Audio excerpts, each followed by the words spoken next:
Bismillahirrahmanirrahim. Alhamdulillah Rabbil Alameen. Hasbanallahu wa ni'mal wakil. The Lord is my light and my salvation. Whom shall I fear? And yea, though I walk through the valley of the shadow of death, I will fear no evil, for you art with me. Thy rod and thy staff, they comfort me. Thou preparest a table before me in the presence of my enemies. You anoint my head with oil. My cup overflows, and surely goodness and mercy shall follow me all the days of my life. And I will dwell in the house of the Lord forever and ever. Amen. Assalamu alaikum. Welcome to Johnny's Bite. It's been raining since yesterday. Now, ordinarily, you know that we're in the run-up to our 25th anniversary, which will be on the 1st, that's Saturday, 1st October. TV3 will be 25 years. We're supposed to have a theme for each day. And today we're supposed to wear white. But I couldn't wear my white. I tell you what, I want to say good morning to Electricity Company of Ghana. We are not able to buy credit after you changed our meters. The vendors tell us that we are not able to buy credit. We know that we have issued a press statement. But that is not what we want. And that is not why you are in business. We are not able to buy credit even when we have money to buy it. We are not able to use the app to buy credit. And you have only come to apologize yesterday, but the matter has been on for a very, very long time. I have been trying to buy credit for the past 3 days. It's not working. So you either have to follow the generator and inverter, but the power that must come from you is there, but it is not there. And people are complaining about it. I don't want to believe that this is happening because of monopoly. And whatever the technical people are trying to fix, please let them fix it quickly. Because this is not the deal we had with you. And this is where we'd have expected that the Public Utilities Regulatory Commission would have stepped in. PURC, good morning to you.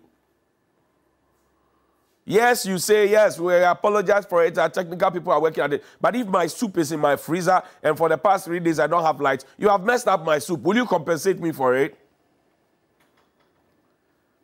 Will you compensate us, ECG, for our soup, our stews, and all the other things that would have used electricity for, which we do not have? Would you compensate us for it? In this very harsh economic situation, if I'm a barber and I've run out of credit, I can't buy it. What's the next step? If I'm a welder and I want electricity, I can't get it. What's the next step? And this is where people will be tempted. Yesterday, I saw somebody on Twitter say they will be tempted to now go illegal. I don't support it. But when the people need power and they can't have it, and they have money and they can't have the power, they will choose the next option. Sometimes we present people with a very tough situation where they can't do anything about it. Why? It's a software. Now, if there's a software malfunction or whatever it is taking all this time. People have to complain for you to trend on Twitter before you issue a statement. Come on. Service delivery in this country, for me, is a big problem. Service delivery in this country, for me, is a big problem. And only a few rise above the mark. Service delivery in this country, only a few rise above the mark. And this week is supposed to be customer service week. Sorry, next week. Customer service week, next week. So this is how we are preparing to enter customer service week. Come on. I'm sure we can do way better than this. So good morning to you, ECG. Whatever the problem is, please fix it now. PURC, good morning to you. We don't want to hear about you only when there is a proposal for tariff increment. We don't want to hear about you only when there's a proposal by the utility companies for tariff increment on the people of the Republic of Ghana. We also want to hear about you when things are not going the way they're supposed to go on behalf of the people, and for you to demand for compensation on behalf of the people. Now, yesterday I saw a video flying around. The Honorable Member of Parliament for Adansia Sokwa, the Honorable K.T. Hammond. And just as my heart was broken when the president was booed at the Global Citizen event, of course, the statement he had made was also in tandem with it, or if you like, was concerning it. And I felt heartbroken as well. To the extent that at some point he even mentioned that and the next generation literally do not have anything in their coconut heads. And that we don't know anything. And that if they leave it for us, we can't do it. Is that why the retirees are still opposed? That was an unfortunate comment. And you see, I felt even bad and sad when my own colleagues, journalists, were laughing at some of those comments that were supposed to be, if you like, dampening the spirits of young people in this country. I felt so bad that my colleagues were laughing at it. Was it not so long ago, just last week or so, that the education minister was waxing lyrical at the UN, asking that the present curriculum we have, which is why they're bringing a new one, so that the children can be assertive? Was it not so long ago? And is the education minister not his colleague in parliament, and is he not part of the government? Was it not so long ago? And then I told the minister to keep quiet, because the minister has been deputy minister for 4 years and substantive minister within the same sector for 2 years, or almost 2 years. So almost 6 years. He's not narrating to us the problem and telling us that, oh, the children we produce are not being assertive. And to add insult to injury, we are now told that, oh, as young people, we only keep our beard. We have nothing in our coconut heads. Well, coconut is not empty. It has water and flesh. And if we continue to look at coconut as empty, that is why we are not developing various forms of fuels out of it, then that's where we have a problem. But Honorable KTM, I beg you, coconut is not empty. And the youth of this country are not empty. And the youth of this country are capable. The youth of this country have not been presented with the right opportunities. But it is the same youth of this country who will queue and vote for people who are gone past 60. And that is why they would think that we have nothing to offer. It's the same youth who today, some of whom we speak for, will find time to buy data, charge their phones, and come and attack you. The same youth. That is why somebody would think that the youth are not capable. The youth have nothing in their coconut heads. When the minister said that we are not producing assertive children, I asked myself, if the teacher is not being allowed to be assertive, if the headmaster is not allowed to be assertive, how can they produce children who are assertive? Go to education sector. If there's a problem and the press goes there, or even the CSOs go there, and then the teachers and headmasters speak to them, bang, victimization. If you are not transferred to the worst forms of place, you'll be invited to the headquarters or to the regional office, and you will be dealt with. Oh, it happens. It happens. It happens. Get closer to the teachers. They will tell you. It happens. Can the teachers be assertive if they have no textbooks to teach the children? Elsewhere, where the children are assertive, and I'm not talking about disrespect, they are assertive. Elsewhere, where they are assertive, they have the textbooks. They have the full complement of what they need. So when they are being assertive, you can understand, and they are being logical. In our situation, we have changed the curriculum under the same minister who says the children are not being assertive, and we do not even have textbooks for the children to learn. And everybody is sitting pretty. And everybody is sitting pretty. We're all sitting pretty as if nothing is happening. How do you expect them to be assertive? When you're teaching them ICT and they have no electricity, they have no computer, they have no ICT teacher in the school, and you expect them to be assertive. How? The public schools, which have to be the norm for the private schools to be the exception, is the other way around. Now everybody wants their children to go to the private schools and not the public schools. But we do know that the public schools have the best trained teachers. Most of the people who teach in the private schools are either SHS leavers or people who, you know, all manner of sorts. But because there's a system that works, they are able to teach children who are assertive. So, Mr. Minister, it's not about you going to the UN to wax lyrical. It's about fixing the problem as you find it. Danny, remind us of the minister's video again. We can get the critical mass that with the critical minds that we need for our transformation. You see, I always say that from my experience in the US going back to Ghana, we have good children in Ghana, so respectful. But I go to schools upon schools and I speak with the students. And when I finish speaking with them, I'll say, do you have a question for me? No hand goes up. A hand is just to go up in all my encounters in Ghanaian classrooms. We have tamed the children. We just want them to write down what we tell them. At the day of exams, they should put down what we have told them. We say, you are the best student the country has ever known. That kind of education system will not transform Ghana. That kind of education system is not going to give us critical thinking individuals, especially since we are in the 21st century and education 4.0, the fourth industrial revolution.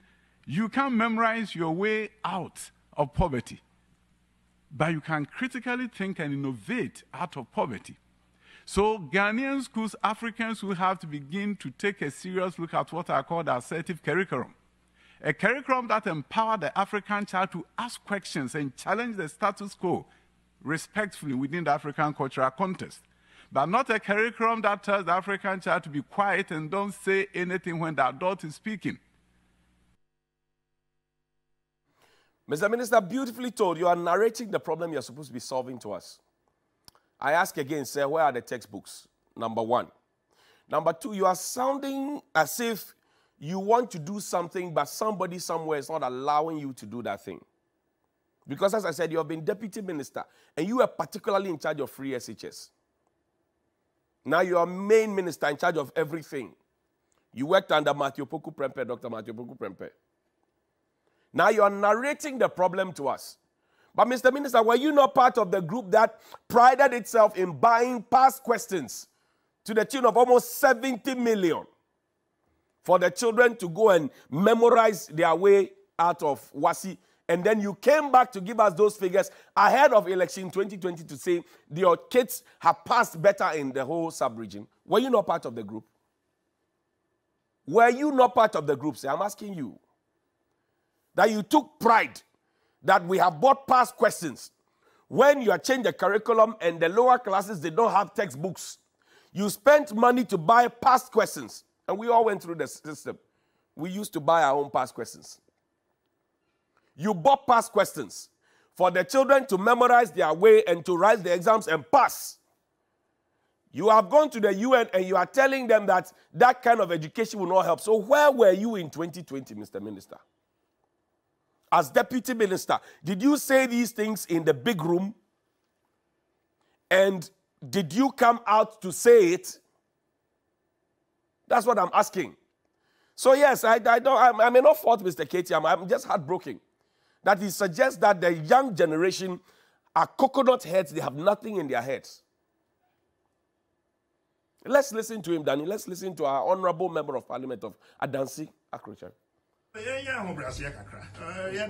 Figurehead, no, Penia, Obi can this year, executive presidency. Omani na Penia or that no. And now, or buy one Kabibia, and your political platforms who can put or buy it. And now, oh, say, oh, this is the idea, depending on how we are to be about. Oh, I would I'm not here, no, Mabuna, my year, no one, did the I ever catch the Munya would say. When Penfonio, my one, did the America. As somebody as ye go campa, ye say ye kwa ko hu abrewa. Ye ka say ye go hu mono na muguo na muti aye say gube na muguo no. Nyamo na ye say ye go hu mo, ye say ye kwa ko hu abrewa. Abrewa no eye opani. Ya wanyina nyini, ya bibi wodi tiri, ye kwa ko hu no. Mo so mpeni fo wo kuro mu nyina na mo de their policies nti. Now president. Mania political importance be a political rally, anya she na anya munya botre. Munchia na mo ye monoma na mumye mumpeni fo. Now I say policy nti now so na dey do obi atem. Democracy na ba ozo obi ebie. Now it's painful so yeah. Anya possible say be jai man kwara no mo ho amai mo hunu Yo, ye hunu ye. It is because we, the young people, queue to vote for old people. People who are older than Ghana. When we talk about Abrewa in the traditional setting, we're talking about Abrewa and Akokra who have seen it all in Ghana. They say, Onukpa. They are at the background. They don't struggle with their children and grandchildren over the same jobs and tell them that you know nothing, you have nothing inside your head. Where in this country would you go and find an Abrewa and a Kokra not relaxing in their lazy chair, where their grandchildren and children are pounding fufu for them and serving them and calling them grandma, grandpa? And I always say, in this our country, if you are rich and you are old, very, very old and frail, you are grandma and grandpa. If you are too old and frail and you are poor, you are suspected to be a witch or a wizard. When we say we are going to see a Kokra, we are going to see a Kokra because the Kokra is not busy struggling with his children and grandchildren over the same jobs. And that is why people would think that, oh, we don't have that kind of damwa kind of thinking. You're a small boy. That is why we are here now, and that is why today a 35-year-old man will write an application and say, I'm a 35-year-old boy, because he has been hungry for a very, very long time. We are not providing opportunities that we benefited from back in the day for the young people of this country. So we assume that they are not capable. We are not providing the opportunities for them. We are not supporting them. We are not paving the way for them. We are not leaving the stage for them. And we say we are going to do post-COVID economic recovery program. Oh, you didn't know? Expect it. Post-COVID economic recovery program. If you work in the public sector, your salary could be slashed. Your allowances could be cancelled. You remember the structural adjustment program the PNDC brought? And we are back there. And it is because we are back the post-economic COVID recovery program. Go and check it. Go and check it. Post-COVID economic recovery program. Expect it. It will come. And I want to ask the Minister for Finance why it's taking so long to put together a committee to engage the media, CSOs, and others to have their input in whatever program we're presenting to the IMF. Why? What is the delay? There's an ongoing thing. We were not invited. It's okay. Because we will ask the questions anyway. I always say the truth is incontrovertible. Knowledge may attack it. Ignorance may deride it. But in the end, it is there. The truth is bitter. It's like the bile of a crocodile. But it heals. The truth always stands. It's absolute. And it is dangerous to be right when the government is wrong. Danny, let's end with Jack Ma's video. When you are 60, he says, go home and play with your grandchildren. He says, when you are 60, go home and play with your grandchildren. When you are 30 or 20 to 30, look for a good boss and learn. When you are 30 to 40, you can experiment. When you are 40 to 50, there's no point to experiment. You must go for it. But when you are 50 to 60, you must entrench yourself. And by 50 to 60, you are training the next generation. And by 60, you should go home and play with your grandchildren. But if the retirees are still there and they find it ready to tell the young generation, and I don't blame you because you will go and queue and vote for them again. Think about your life. Good morning.